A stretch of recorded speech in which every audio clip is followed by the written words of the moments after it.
Hello guys, কেমন আছেন সবাই? আশা করি সবাই খুব ভালো আছেন। নতুন একটি ভিডিওতে আপনাদের স্বাগতম। আজকে কথা বলবো চাঁদ মেরা দিল, এই মুভিটি ট্রেইলার এসেছে সেটা নিয়ে। জানি ভাই অনেকদিন দেরি হয়ে গেছে, সেজন্য দুঃখিত। যেটা কারণের জন্য আর কি, যেটা এই একটা সমস্যা হয়েছে, সেজন্য এই মুভিটার ট্রেইলারটা আর কি যে রিভিউ করতে পারিনি। তো ফাইনালি আজকে আমি দেখে একবারে সাথে সাথে রিভিউ করব এবং এটা কেমন হয়েছে সেটাও বলবো। তো গাইস, এই মুভিতে ধরো যে আছে মুভির আর কি ট্রেইলারে দেখানো হয়েছে যে আনান্যা পান্ডে অ্যান্ড লাক্সের প্রেম কাহিনী সম্পর্কে।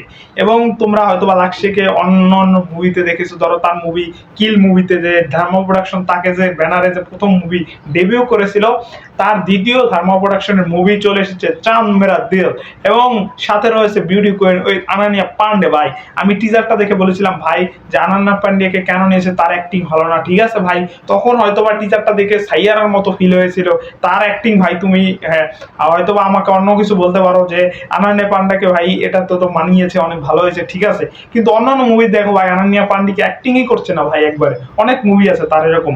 কিন্তু ভাই চাঁদ মেরা দিল এই ট্রেলারটা দেখার পর বাস্তবে ধরো আনিক পান্ডের জন্য একটু হলো ভাই রেসপেক্ট বেড়েছে, কারণ তার ধরো এই ট্রেলারটা মোটামুটি আর কি যে দেখার মতো একটা ট্রেলার, ভালো লেগেছে আর কি। তার প্রতি একটা যে তিনি অ্যাক্টিং করছে সেটা আমার কাছে ভালো লাগছে ভাই, যে অ্যাক্টিংটা তার দেখা যাচ্ছে আর কি, যে বুঝিয়েছে সে। এবং এই চাঁদ মেরা দিল এই মুভির ট্রেলারটা দেখে যে কাহিনীর ভাই হয়তোবা আমি ভাই একটুও ধারণা করতে পারছি না কি হবে মুভিতে, ভাই কি কাহিনী দেখাবে, কি হবে। শুধুমাত্র এইটুকু আমি প্রেডিকশন করতে পারছি যে তাদের ভিতরে প্রেম প্রীতি চলবে, যে ভালোবাসার কাহিনীটা দেখানো হবে, যে তাদের প্রেম হবে। তারপর তারা কেন সারাসারি হবে, কেন দূরে চলে যাবে, তারা কেন কষ্ট পাবে, সেটা তুমি মুভিতে দেখবে।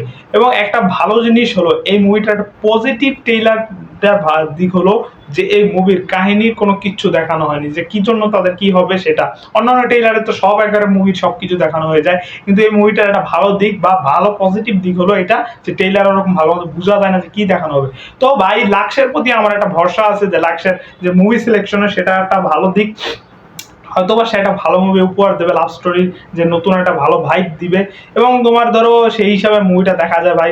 এবং তোমার এটা মিউজিকটা মোটামুটি একেবারে ভালো। এবং এই মুভিটা ভাই আমি যে মুভিটা সাইয়ারা যে মুভিটা ছিল না ওটা ভালো ছিল, কিন্তু মুভিটাকে ধরো মানুষ ক্রিন্স মুভি বানিয়ে দিয়েছে ভাই, এরকম ভাবে সেলিব্রেট করে, এরকম ভাবে দেখে এরকম কি ভাই বাবা। ওটা উপস্থাপনও অনেকটা বাজে ছিল, কিন্তু আমার মনে হয় এই মুভিটা উপস্থাপন এবং যে প্রেজেন্টেশনের ক্ষেত্রে মোটামুটি ভালো হবে। এবং এই মুভিটার ট্রেইলারটা সেটা ভাইব দিচ্ছে, মোটামুটি ট্রেইলারটা ভালো লাগছে। এবং তাদের অ্যাক্টিংটা মোটামুটি ফুটিয়ে তুলছে ট্রেইলারে, যেটা ভালো একটা দিক। এবং চাঁদ মেরা দিল 22শে মে আসছে, এবং সেই মুভিটা দেখার পরেই তারপর রিভিউ করো। মোটামুটি একটা গুড ওয়াচ ট্রেইলার, মোটামুটি ভালোই লেগেছে আমার কাছে। আজকে এই পর্যন্ত, সবাই ভালো থাকবে।